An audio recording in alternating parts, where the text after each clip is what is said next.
Iremos voltar de fato à nossa equação de ordem 2. Então, eu coloquei o play aqui que a gente tinha pausado. E trabalhar com aquela hipótese da discussão anterior. Qual hipótese? Que y igual a exponencial. Exponencial de quê? De algum lambda x. Y igual a exponencial de algum lambda x é ser solução da nossa equação. Então, eu vou colocar aqui a pergunta: y igual a lambda x é solução para algum lambda?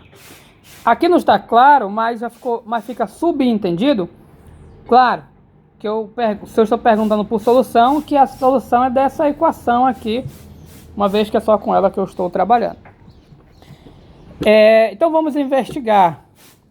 Antes de investigar, a gente já pode até se perguntar, professor, mas eu busco por um conjunto fundamental de soluções. Então eu busco por duas soluções. Aqui eu só vou encontrar uma, né? Então inicialmente a gente vai atrás de uma, depois a gente se preocupa com outra. Mas a gente vai encontrar duas. Mas tudo bem. Então, para eu investigar se isso aqui é a solução para algum lambda, eu vou pegar o quê? Eu vou derivar isso aqui e jogar na minha equação e verificar se existe algum lambda que satisfaz essa equação. Por isso eu vou escrever aqui. A resposta será positiva. O quê?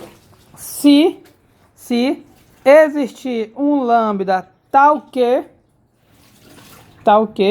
E elevado a lambda x satisfaz essa equação. Então, tal que vou colocar aqui E elevado a lambda x, duas linhas. Então, vou pegar a minha equação e substituir pela exponencial, mais B E elevado a lambda x, linha, mais C E elevado a lambda x igual a zero. Então, veja bem. A resposta para essa pergunta será verdadeira se existir um lambda que satisfaz essa equação. E daí a gente já muda. Nosso foco já mudou um pouquinho. Eu vou diminuir aqui, está muito grande. Será que existe um lambda que satisfaz essa equação? Vamos lá. Aqui a derivada de segunda. Eu vou calcular a derivada de segunda para vocês em um rascunho. Não vou precisar de rascunho não, porque bem aqui aparece a derivada de primeira. Então eu vou calcular a derivada de primeira. Ou seja, eu vou mexer nessa equação, tá, guys? Vou mexer nessa equação. Mas a derivada de primeira é lambda exponencial. Então aqui fica B lambda exponencial de lambda x.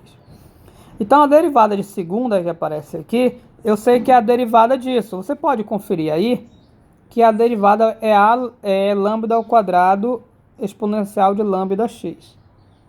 Vai ficar isso aqui. Tá torto, né? Tá torto.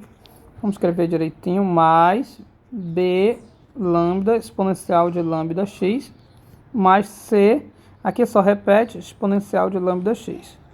Ou seja, a resposta, como essa equação equivale a essa, a resposta será positiva se existir um lambda tal que essa expressão é igual a zero. Será que existe, guys? Mas veja bem. Guys, perceba que, como a exponencial nunca se anula, essa equação equivale a essa equação aqui, ó. A lambda ao quadrado mais B lambda mais C igual a zero.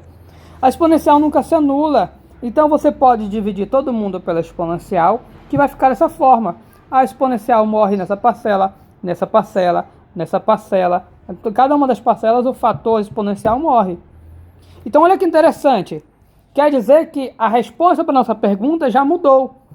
A resposta para nossa pergunta será positiva se existir um lambda tal que A lambda ao quadrado mais B lambda mais C seja igual a zero. Mas isso é uma equação de segundo grau. Guys, isso é uma equação de segundo grau. Então a resposta para a nossa pergunta será positiva se o lambda satisfazer uma equação de segundo grau. Olha a dimensão. A nossa equação diferencial ela é transferida para uma equação algébrica. Então, buscar pelo lambda,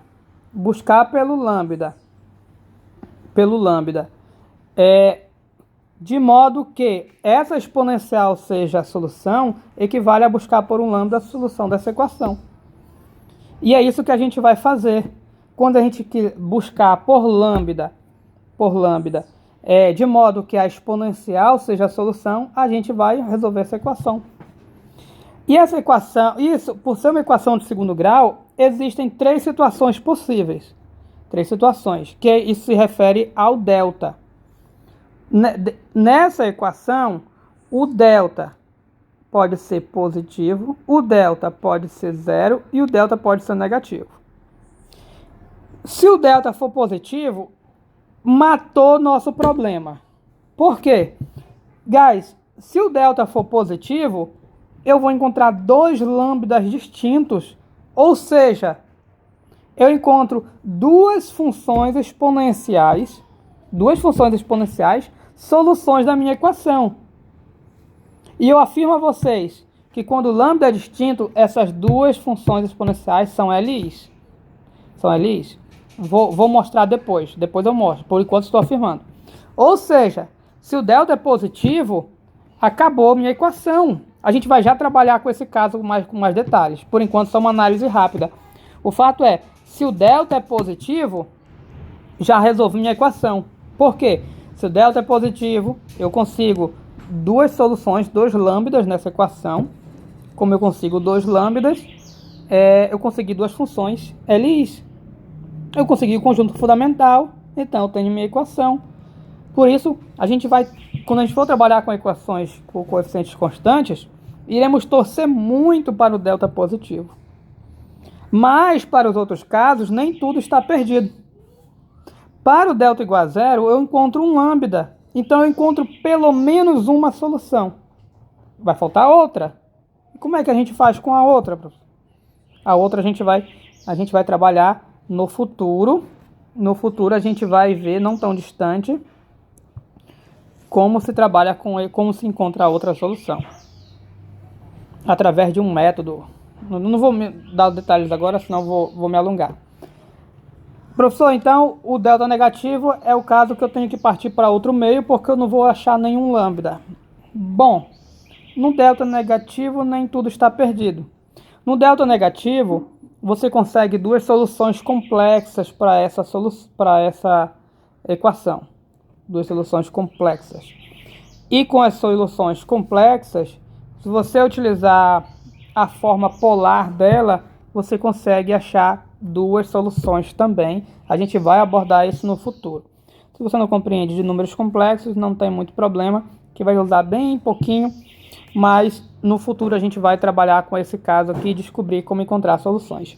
Então, o que tudo indica, guys, é o seguinte, que resolver equações diferenciais lineares homogêneas de ordem 2 com coeficientes constantes consiste em resolver uma equação do segundo grau. E perceba que essa equação, ela é, olhando do ponto de vista não do ponto de vista matemático, mas no ponto de vista manuscrito, veja, ela é como se fosse a mesma equação diferencial nossa, só que no lugar do y trocou por lambda. Olha, o B, o C, no lugar do y trocou por lambda. E no lugar da ordem da derivação, trocou-se por um expoente. A ordem era 2, ficou ao quadrado. A ordem era 1, ficou 1 aqui. Ah, professor, mas e aqui? A ordem era 0, então é como se fosse um lambda 0, que é lambda elevado a 0, que é 1, como se fosse. Ou seja, guys, essa equação, ela é quase, do ponto de vista manuscrito, olhando, ela é quase igual a essa, ela é muito parecida. E essa equação, como ela tem uma grande importância no método da solução, naturalmente, tudo que é importante em matemática, a gente dá um nome. Essa equação, guys, será chamada de equação característica da equação diferencial linear dada. Então, aqui será a equação característica. Ela tem alguns livros que dão outros nomes, eu não me recordo aqui, mas quando eu me recordar eu vou dizer a vocês. Então, basicamente, resolver uma equação diferencial, um EDLH de coeficientes constantes, consiste em que? Você faz o quê? Pega a sua equação, pega a equação característica dela, que é essa aqui, equação característica. Ah, lembrei o outro nome, guys, é a equação auxiliar. Alguns autores chamam de auxiliar, outros de característica. Nós iremos usar a equação característica. Mas pode ser utilizado outro nome também. Então, como é que eu resolvo uma EDLH de coeficientes constantes? Eu vou pegar a equação característica, que é uma equação algébrica, resolvo. Por enquanto a gente vai só considerar esse caso, tá, guys? E aí, no caso delta positivo, com os dois lambdas em mãos, eu tenho duas soluções. E a gente vai trabalhar com isso já com um exemplo para ver como funciona na prática no próximo vídeo. Ok? Thanks.